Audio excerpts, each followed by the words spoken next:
how to do £1 million plus deals without using loads of your own cash. There are some telltale signs with this property that this means that this could be a deal that is creatively financed. Now, this is something that isn't probably for the beginner, but for a more advanced strategy to help you elevate your property portfolio, to help you bag loads of cash flow, to help you bag loads of profit without requiring loads of money. Now, this is the kind of deal, the structure I'm going to talk about is what my mentees do and is what I have done.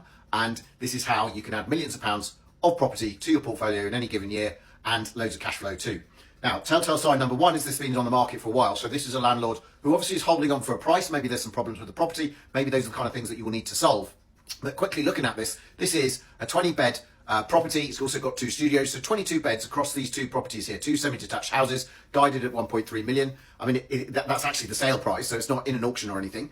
But obviously there's been problems. Why aren't people buying this? Well, first of all, I'm not 100% certain that they've got all the right planning permissions and certificates for this property, but that's something you could put in place. You could take control, put the right things in place and get it all sorted. And that's one of the ways to actually make sure that the value then skyrockets. Maybe the current landlord can't be bothered to do it, maybe doesn't understand it, and is probably getting some income, so doesn't want to invest loads of money into it, but thinking about selling it. So 1.3 million, maybe the landlord is holding out for this and no one's been able to get the finance for it. Now it's going to attract quite a bit of stamp duty, but again, you'd have to look at the planning permissions as to what you would need to pay on that. But that aside, again, a 1.3 million pound price means that generally if you're going to buy it with a traditional 25% deposit, you need like 400k to get into this. Whereas actual fact, you could do this for a lot less cash.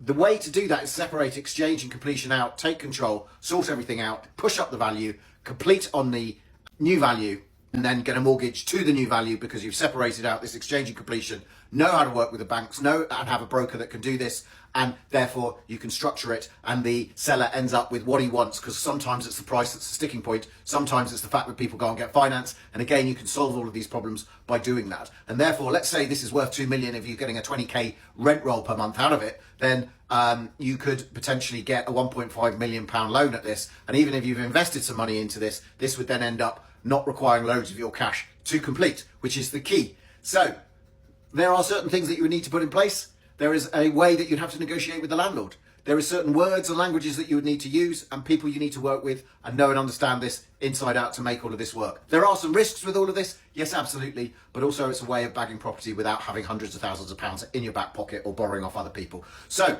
this is how my mentees do it. This is how I've done it in the past. So if you're interested in doing it, why not comment? Mentoring.